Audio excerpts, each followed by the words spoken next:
Historia de la filosofía, por Giovanni Fornero. Volumen 4, 90, parte octava. La filosofía contemporánea. Tomo 1, capítulo 4. Filosofía y ciencias humanas. El estructuralismo. 954. Foucault. Cuerpo, saber y poder en la historia de la sexualidad. De la muerte del hombre a una nueva problemática de la subjetividad. La última fase de la producción teórica e histórica de Foucault está estrechamente conectada con la filosofía del poder, de la cual se ha hablado en el párrafo anterior, y se caracteriza por una original reconsideración de la historia de la sexualidad a la luz de los nexos entre poder, saber y placer, y de la problemática, siempre central en nuestro autor, del emerger del sujeto moderno. La hipótesis metodológica subyacente a la voluntad de saber, el volumen que abre la historia de la sexualidad, es parecida a otras genealogías Foucaultianas.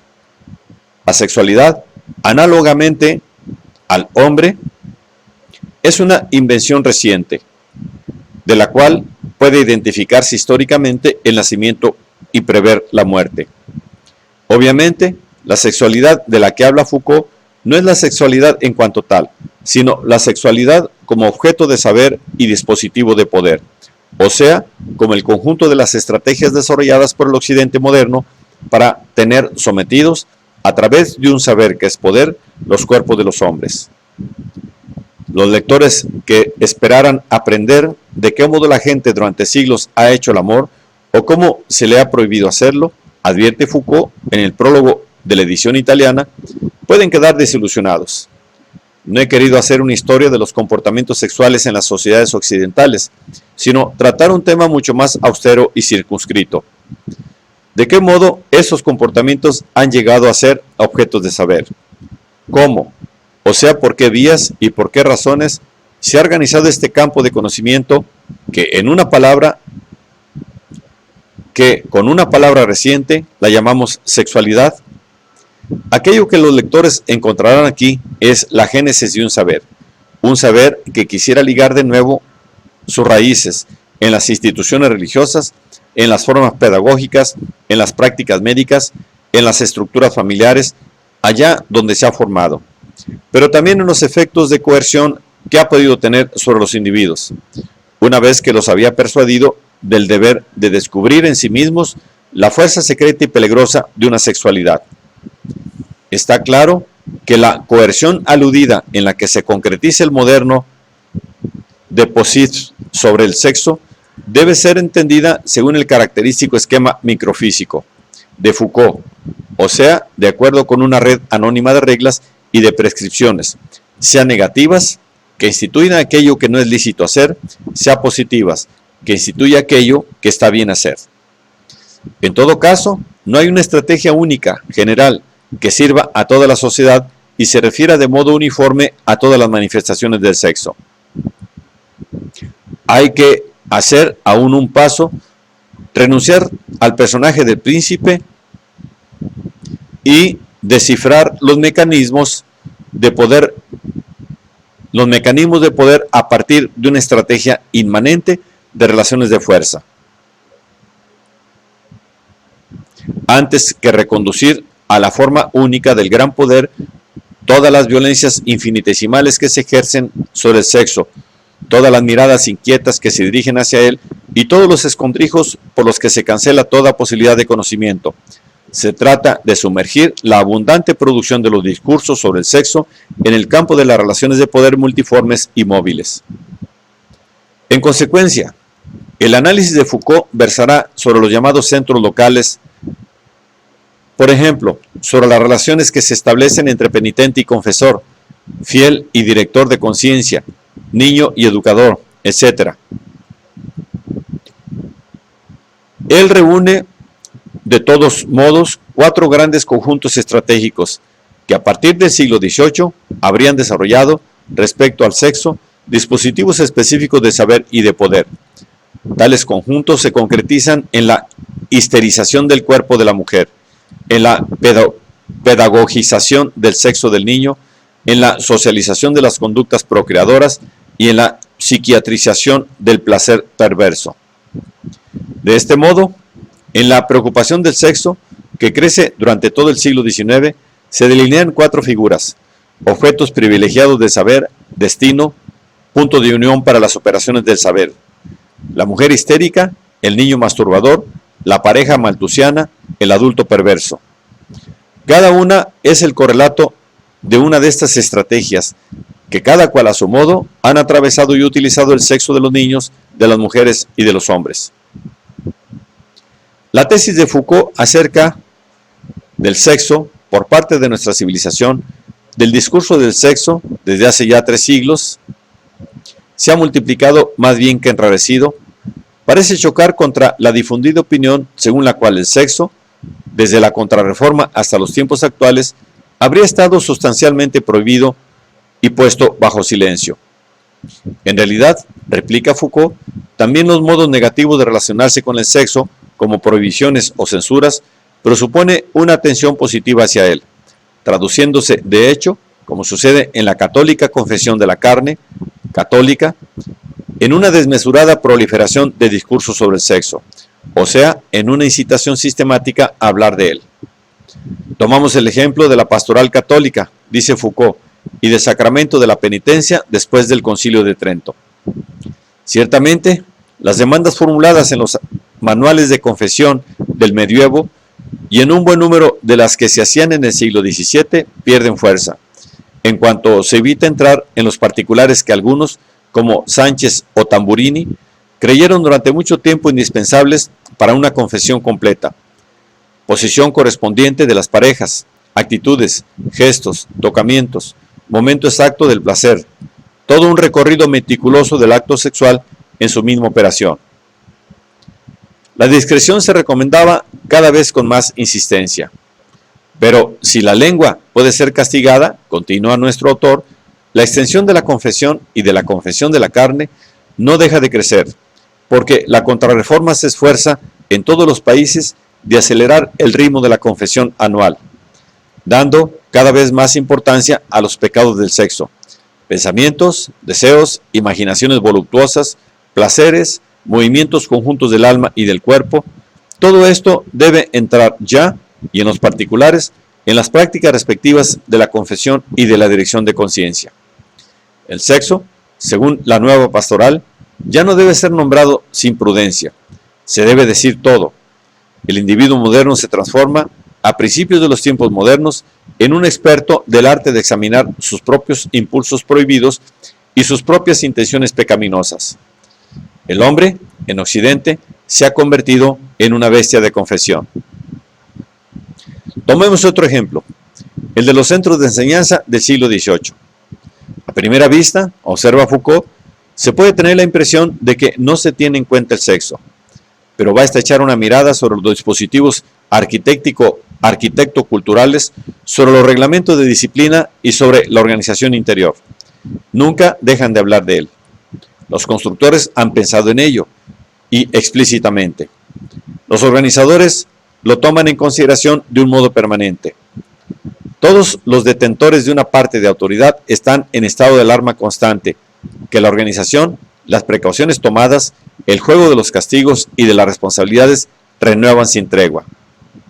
El espacio de la clase, la forma de las mesas, la disposición de los patios de recreo, la distribución de los dormitorios, con o sin paredes divisorias, con o sin cortinas, los reglamentos de vigilancia previstos en el momento de ir a la cama y durante el sueño, todo esto remite, del modo más prolijo, a la sexualidad de los niños.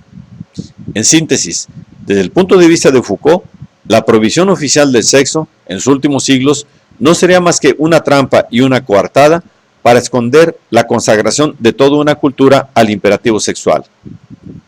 En este punto, resulta evidente cómo el discurso desarrollado en la voluntad de saber esté en neta contraposición a la llamada hipótesis represiva de raíz reichiana y freudomarxista, según la cual el poder, en la era capitalista moderna, habría puesto en marcha un dispositivo de prohibición del sexo tout court.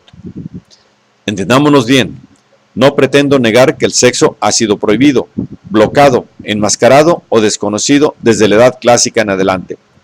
Tampoco quiero decir que a partir de aquel momento lo ha sido menos que en el pasado. No digo, por lo tanto, que la prohibición del sexo sea una ilusión, sino que es una ilusión hacer de ella el elemento fundamental y constitutivo a partir del cual se podría escribir la historia de lo que se ha dicho a propósito del sexo desde el inicio de la Edad Moderna. Todos estos elementos negativos, prohibiciones, rechazos, censuras, negaciones, que la hipótesis represiva reúne en un gran mecanismo central, destinado a decir no, son probablemente solo elementos que desarrollan un rol local y táctico en una transposición en discurso, en una técnica de poder, en una voluntad de saber que está lejos de reducirse a ellos. En otras palabras, el límite de la difundidísima hipótesis represiva recuperada por Marcuse consistirá en no haber comprendido que los mecanismos que ponen en el bando oficial el sexo también forman parte, si bien se mira, de un diseño estratégico total, aunque esté articulado microfísicamente, dirigido a dar importancia a la sexualidad y a favorecer una verdadera explosión discursiva en torno a ella. Lo esencial es la multiplicación de los discursos sobre el sexo, en el campo de ejercicio mismo del poder, la incitación institucional a hablar de él, y cada vez más obstinación de las instancias del poder a oír hablar de él y hacerlo hablar en la forma de la articulación explícita y de los particulares indefinidamente acumulados.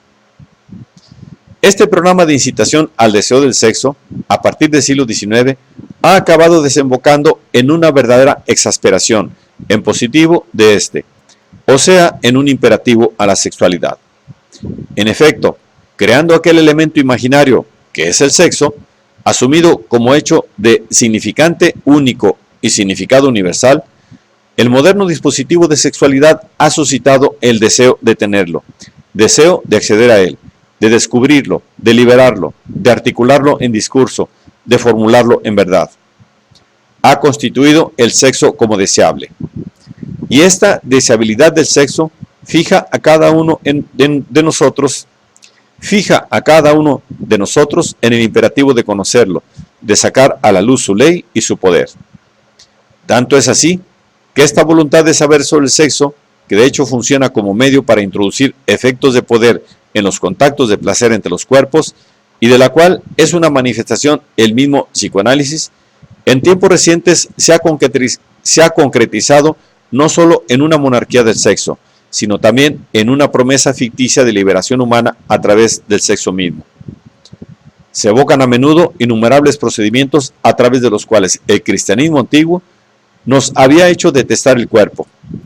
Pero pensemos un poco en todas estas astucias con las cuales, desde hace muchos siglos, hemos sido empujados a amar el sexo, con las cuales se ha hecho deseable su conocimiento y precioso aquello que se dice él, con las cuales hemos sido incitados incluso a poner en marcha todas nuestras capacidades para sorprenderlo y atados al deber de extraer la verdad de él, con las cuales hemos sido inculpados por haberlo desconocido durante mucho tiempo. Es de estas astucias de lo que hoy deberíamos sorprendernos, y debemos pensar que un día, quizás en otra economía de los cuerpos y de los placeres, ya no se entenderá bien como las astucias de la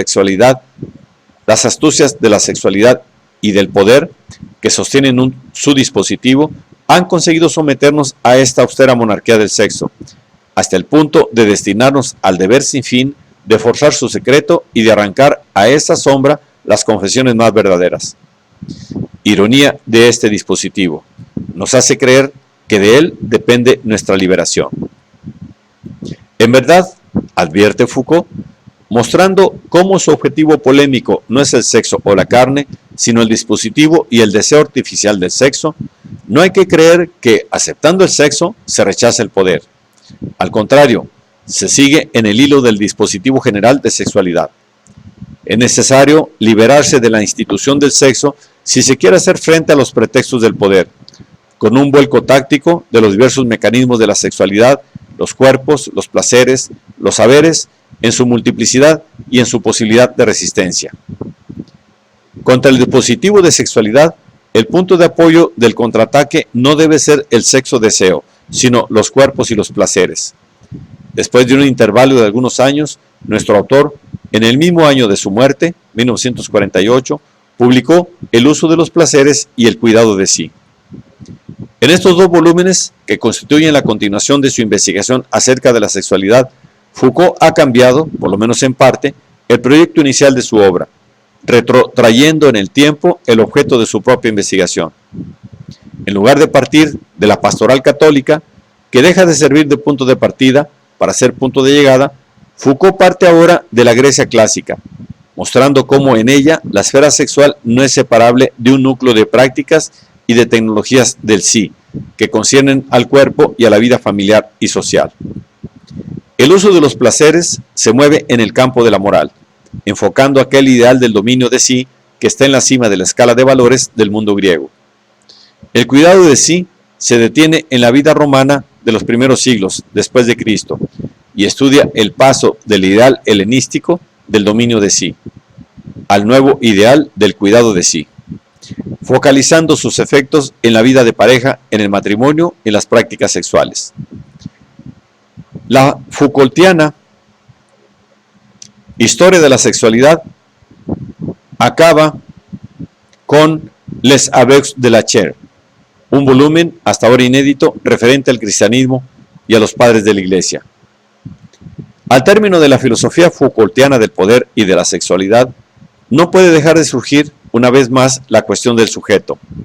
En efecto, si por un lado Foucault ha querido ser el teórico de la muerte del hombre y ha querido pensar en el vacío del sujeto desaparecido, ahora ya disuelto, como puñado de arena por las prácticas anónimas del saber y del poder, por otro lado, sobre todo en los últimos tomos de la historia de la sexualidad, ha parecido prestar mayor atención al sujeto y a sus modalidades de autoconstitución, aunque sea a partir de determinadas prácticas. Una subjetividad sin sujeto, por lo tanto, o sea, un sujeto que actúa en el espacio de sus prácticas, que se constituye en el horizonte de sus problematizaciones. La figura propuesta por Foucault llega a ser, al fin, en el uso de los placeres y en el cuidado de sí, la de un sujeto que se edifica, se construye en sus prácticas. Sin su libre noción insensata, sobre todo para el historiador, el sujeto, para Foucault, es con todo capaz de imaginación y de proyecto. El campo en el cual se ejerce esta continua transformación es precisamente el campo de las prácticas históricas. Se podría hablar entonces de constitución y de transformación histórica de sujetos únicos, de un conflicto interminable en el cual el sujeto reelabora y transforma las coordenadas de su subjetividad. Tanto es así que nuestro autor, en un apéndice a un estudio de Hubert Dreyfus y Paul Rabinow, con una tesis que a algunos les ha parecido una especie de testamento filosófico, ha proclamado recientemente: debemos promover nuestras formas de subjetividad, renegando del tipo de individualidad que nos ha sido impuesto durante muchos siglos. Sobre esta nueva problemática del pensamiento de Foucault, o sea, sobre el lugar del sujeto, se ha fijado la atención de las críticas más recientes, en particular de las más sensibles al efecto Foucault. Escribe, por ejemplo, Pier Aldo Robati: reaparece aquí la cuestión de la subjetividad, que a mí me parece el verdadero tema del último Foucault. Él ha mostrado, tanto describiendo el panopticón benthamiano como la historia de la confesión, que la idea moderna de sujeto se producía como efecto de múltiples prácticas de poder y de saber, y por lo tanto que se trataba de una construcción a despecho de todo mito fundador de la subjetividad.